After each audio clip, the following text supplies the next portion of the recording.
Olá, galerinha da minha internet, eu sou a Joyce Rodrigues do canal Ler Até o Amanhecer e hoje nós vamos falar sobre o livro Os Ovos Azuis da Serpente.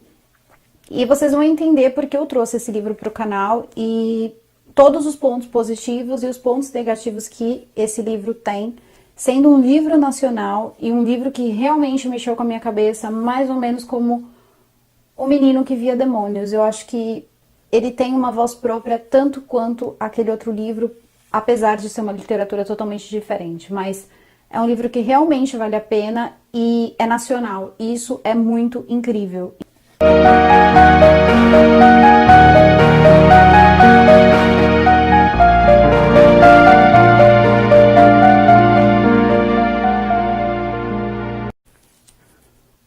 Bom, galera, voltando aqui para o livro, em primeiro lugar, esse é um livro que ele tem ali como uma meta você ser uma espécie de detetive, tá? E tentar entender as pistas que o narrador vai dando para você sobre 4 moradores misteriosos, tá? Que decidiram se abster do mundo. Eles simplesmente não têm contato com ninguém. Tirando um personagem, os demais, eles realmente não se comunicam com outras pessoas, o que faz com que esse livro não tenha diálogo, tá? Em nenhuma parte, assim, existe diálogo, é sempre o narrador contando absolutamente tudo. E isso existe, gente, porque quando os personagens, que são 4, vão sendo entregues pra gente, eles são entregues de uma forma. É como se eles fossem entregues totalmente vestidos. E ali eles vão perdendo peça por peça de roupa até a gente chegar ao ponto de olhar a nudez fria da personagem. Esse livro, ele vai abordar questões psiquiátricas seríssimas, tá? Principalmente contendo algo importante tanto para a sociedade como para quando a gente... Sabe quando a gente assiste aquela notícia complicada sobre um pai que abusou de um filho, de uma filha, uma morte ou algo assim? Você vai ver muito aqui. Só que o que a televisão não mostra é o que acontece com essas crianças quando elas crescem. Essas pessoas, elas vivem suas vidas, tá? Ali nós temos a Bela Flor, que ela logo de cara a gente consegue perceber que ela é uma garota de programa. Nós temos a Bizé, que é uma bruxa. Ela lida com...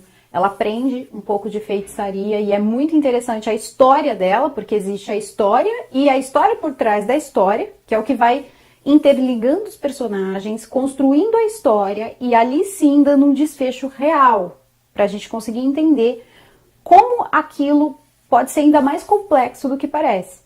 Nós temos o Bento, quase morto, quase vivo, porque ninguém vê, ninguém escuta chegar, ninguém escuta sair, ele existe porque se escuta andar algumas vezes no apartamento, mas tem a sua história ali contada, porém, realmente é uma pessoa totalmente alheia ao mundo, acho que de todos é o mais alheio ao mundo, né? Às vezes você vê uma pessoa, como por exemplo a Bela Flor, ela é uma garota de programa, mas ela tem uma irmã, né, que se suicidou um dia, praticamente antes do aniversário de 16 anos, porque o pai a molestava.